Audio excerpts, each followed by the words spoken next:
Hello, my dear friends. Today is October 21st, 2025, in the year of the Lord. I'm here today to make a very quick video and to address one of the deceptive teachings that it's circulating around.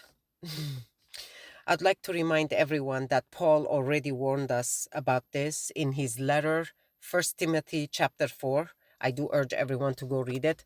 When he actually mentions in there that at the end of the times, or at the end of the age, there will be a lot of false teachings, false doctrines coming from the demons. Okay, so they will be the ones teaching these false doctrines.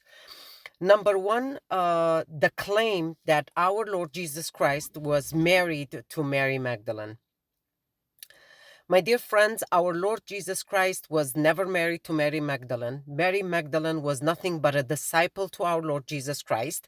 Mary Magdalene was not the wife of our Lord Jesus Christ. She was nothing but a disciple to our Lord Jesus Christ. Yes, I do agree that they actually, there were false claims all these years that she was nothing but a prostitute. But then again, the Catholic Church changed their narrative, and they actually fixed the fact that Mary Magdalene was not a prostitute, but she actually was the daughter of a wealthy family, and she actually used her own means, her own wealth, to advance the kingdom of heaven, to finance advancing the kingdom of heaven. So this is a truth. This is a reality. But other than that, for our Lord Jesus Christ to be married to Mary Magdalene, this is not a reality. This is not true. We're going to talk about this, and I'm going to mention that the birth of our Lord Jesus Christ is divine, my dear friends. And there is also an evidence because of the Shroud of Turin.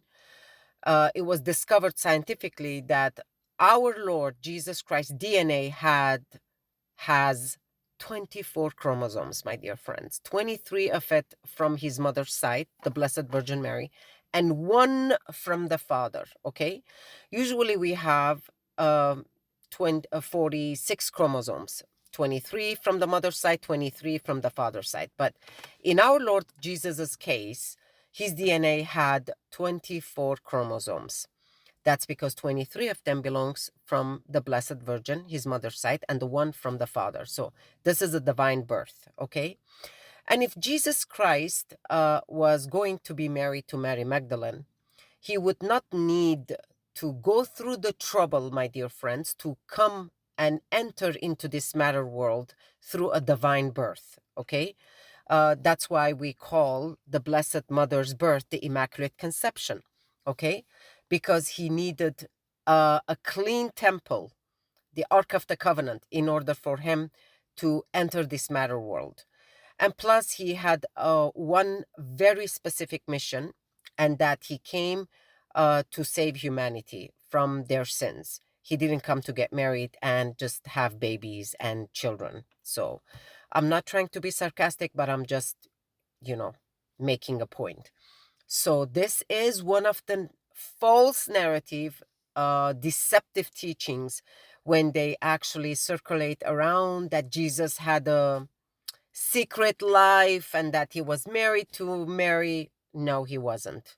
Our Lord Jesus Christ entered into this matter world through a divine birth, my dear friends.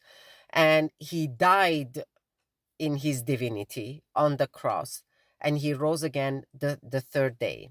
And when Mary saw him on the way, he actually told him not to touch him because he had not yet ascended to the Father. Okay? So everything about our Lord Jesus Christ is divine, and this is nothing but a false doctrine and a false teaching. And I do urge everyone to be careful. I will come back and address some of the other false teachings and doctrines that started circulating since we are at the end of the times. Stay blessed, my dear friends, and I love you all with the love of Christ.